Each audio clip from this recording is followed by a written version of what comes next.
Hey, what's up, guys? It's Ryu from Team Selfless, and I hope you all had a great holiday season and hopefully enjoyed some safe New Year's celebrations last night. And it's a little early here in 2017, but hopefully you're off to a great start. I'm going to try to be doubling down and recommitting to regular content, not only for our YouTube channel here, but that content that will get used a little bit of everywhere.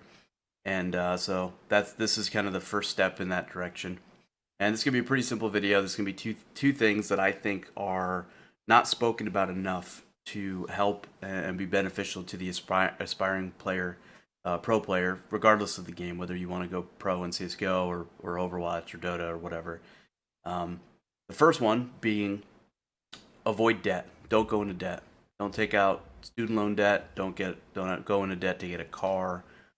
Don't spend a lot of money on a credit card and have credit card debt. If you can avoid going into debt, you can take jobs that pay less money.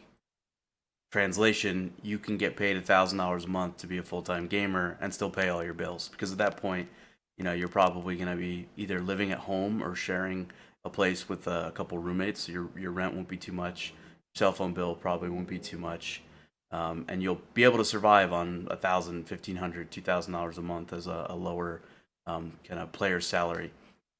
It's also something I think is super important, it moving forward into the future. I think if you can avoid debt, you're setting yourself up on a great foundation for the future of life, not just the future of esports or trying to be a professional gamer.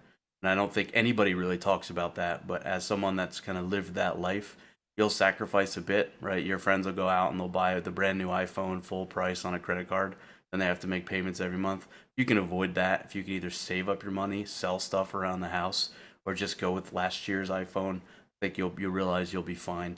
And then you'll have the option to say yes to jobs that other people can't because they need to get paid more.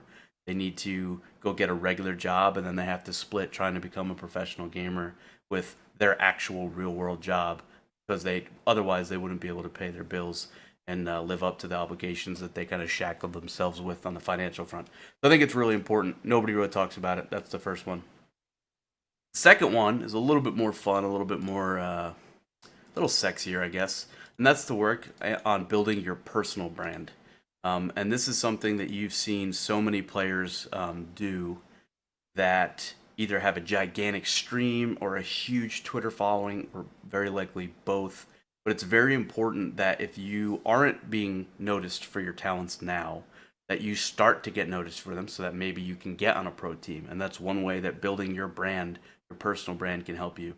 The other one is, if a team's looking to sign a player and they've heard of you, and they've heard good things, and you've got a good brand, and your stream is growing, and you're starting to be a little bit more active and engaging on social media platforms, and it comes down to you or a similar player skill wise, but that has no brand at all. I think moving from 2017 onward, way more decisions are going to be based upon the branding power more so than the in-game talent, especially if those are equal. So to rephrase that, if you and another player are both 8 out of 10 players, but you have a 9 out of 10 brand and they have a 4 out of 10 brand, you're going to be the player that gets signed. So I think it's really important that if you're not already, that you're starting to stream. If you're not on Twitter, if you're not on Facebook, if you're not using Snapchat, if you're not on Instagram, that you get on these platforms and you just engage. You don't have to be putting out like mind-blowing quotes and all these crazy highlights and that kind of thing. But if you do put a YouTube video out every now and then, or when a pro player tweets something out and asks a question, you engage and have a conversation. You start to build a little bit of a following, and some presence on those platforms. I think it'll do you really well into the future. And that's it. That's the very simple video. So point one, avoid debt. Get out of debt if you're in it as quickly as possible, and don't go into it if you're young enough to be at the point where you can make decisions that would put you in debt. Try to avoid it, but, especially if you're trying to go pro. But regardless, I think staying out of debt's a good decision. And then number two is really put in some conscious effort to build your personal brand. And yeah, hope you guys have an amazing 2017. I hope it's the best year that you've lived so far. I think now's the opportunity that you have to make it the life that you want it to be. Today's the first day. I hope you're out there grinding and starting on that path. And appreciate you guys watching this video.